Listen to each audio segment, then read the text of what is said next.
confronted with danger, you will find your attacker trying to limit your choices. Preparation and training, like a city commando, will keep your paths to safety open and available.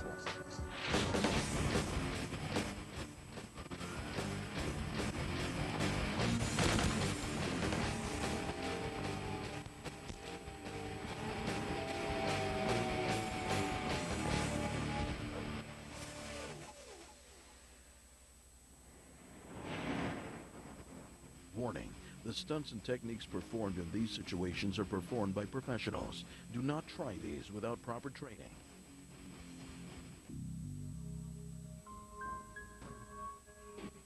There are two types of corner store robberies. The straight, where the robber simply runs in and demands cash. And the kind Tyson is looking to pull off, called the customer. Except Jason has seen this all before, and he keeps a close eye on the guy in the store who seems to be looking for nothing.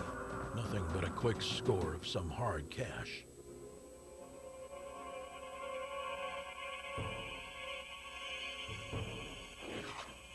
I was in the store one night, working late, just trying to support my family, and it happened again. Tyson poses as a customer, waiting until the perfect moment. No one else in the store, a guy with his back turned, and an opportunity to pull out some iron persuasion.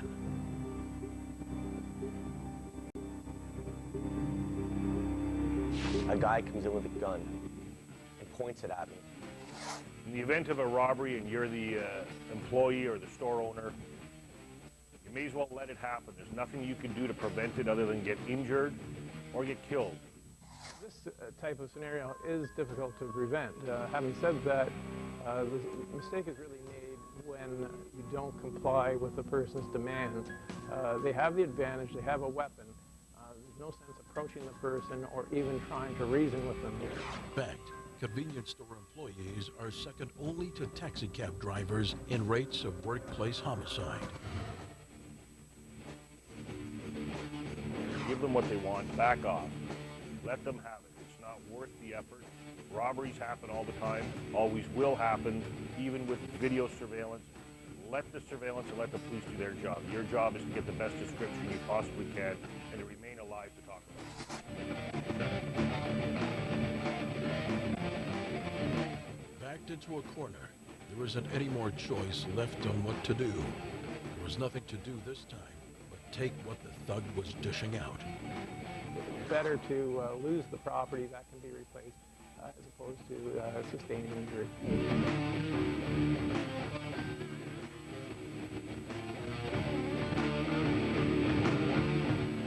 When we're faced with this sort of situation, there are two major responses. One is fight, one is flight. And most people choose flight. For those considering fight, I would suggest that in robbery type of scenarios, they bear in mind that it's simply property. It's never worth getting in a physical altercation. Jason knew something was wrong with a guy who was posing as a customer. But before he could act, he didn't even have time to react. Tyson had him cornered, looking for the cash from the till. Jason was left in stunned shock.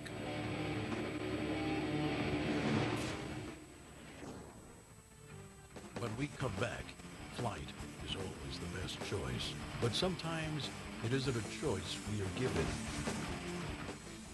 City Commando is brought to you in part by Magazine, the best magazine for men. Warning. The stunts and techniques performed in these situations are performed by professionals. Do not try these without proper training. Jason knew something was wrong with a guy who was posing as a customer. But before he could act, he didn't even have time to react. Tyson had him cornered, looking for the cash from the till. Jason was left in stunned shock.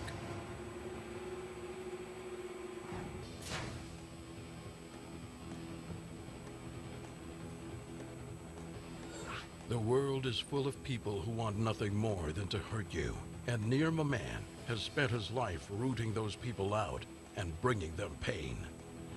My professional background is pretty varied. It spans over the course of approximately 15 years.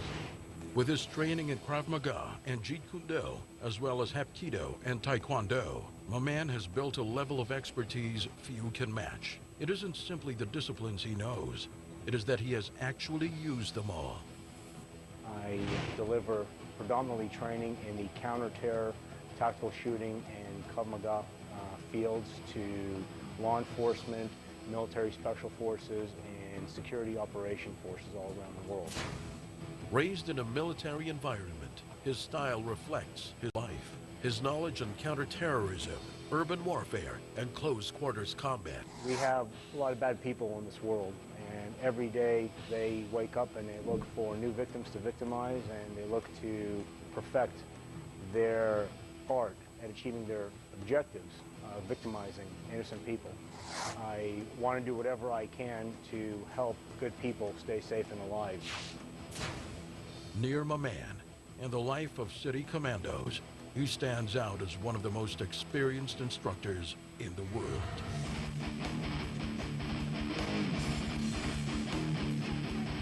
The scenario we're going to look at now is an armed robbery.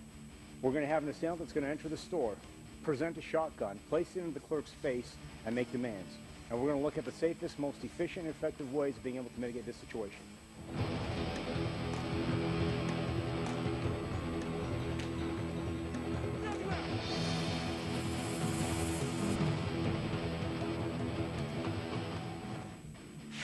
Step 1. Deflect gun and establish control. The weapon is presented to my face, my hands come up, elbows close to my body. One hand deflects the line of fire as I rotate my body offline. The weapon is presented in my face. I got to make sure that if possible I can bring my hands up, and typically they're going to come up regardless. I want them closer to that weapon. If the assailant orders me to put my hands up, I'm going to take advantage of that movement, and I'm going to immediately shoot from my first point, which is to deflect that line of fire off me. As my deflection hand rides down to his shooting hand, I'm going to shoot my empty hand out, cradle the weapon, and establish control. This hand is going to clamp on. This hand here, I'm simply going to wrap around. Once deflected off of me, I'm going to now close the distance, stepping in. At the same time, shooting my free hand underneath the weapon, gaining as much control as I can, cradling the weapon from underneath. Step 2. Kick to groin. Now I relatively have a good point of control. He's going to try to regain control of the weapon, and I can't have that happen. I can't get into a struggle with him when I have my hands tied up trying to control this weapon. Immediately deliver a counterattack to distract him. At this point here, I'm going to clear the stock away from his body, pulling it forward, circling to the outside. I now need to counterattack. I'm going to use that groin kick. It's the most conducive weapon I have. Once I've given him that groin kick, I've distracted him. Now I can try to disarm him. The biggest thing that a kick in the groin is going to do is bear in mind this is a very sensitized, highly innervated area, so it's going to cause your attacker a lot of pain. Although there is potential for some muscle damage as well as some joint through the pelvic damage, the biggest thing is it's going to get your attacker off of you very quickly and disable them. Step 3. Establish control. Now the weapon is relatively free-floating and I can take it away. I'm going to establish a further point of dominating control with this hand. I'm simply going to ride it down until I got control of the foregrip of the weapon. Front sight, drive that right to the center of his face nice and strong, and I'm going to rake down the center of his body. Once I've struck him in the face, I'm going to now rake that front sight along his body, stripping the weapon out of his hands. If you fracture any of the bones around your nose or your cheekbones while driven backwards, there's the potential for those ocular bones to actually lodge themselves in the brain, causing brain damage to an individual. Step 4. Use gun and strike face.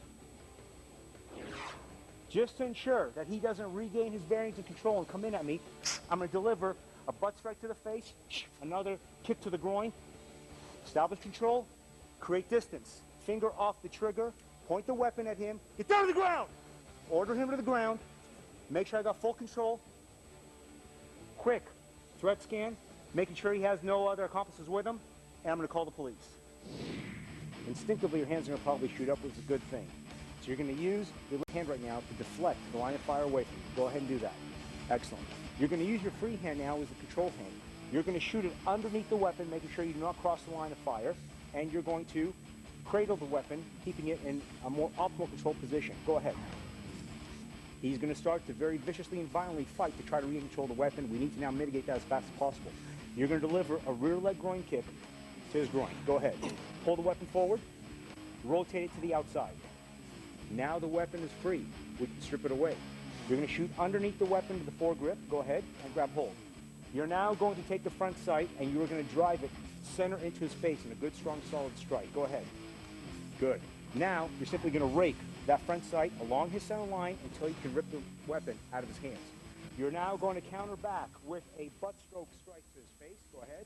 And another groin kick, just to ensure that he doesn't regain consciousness and continues to attack.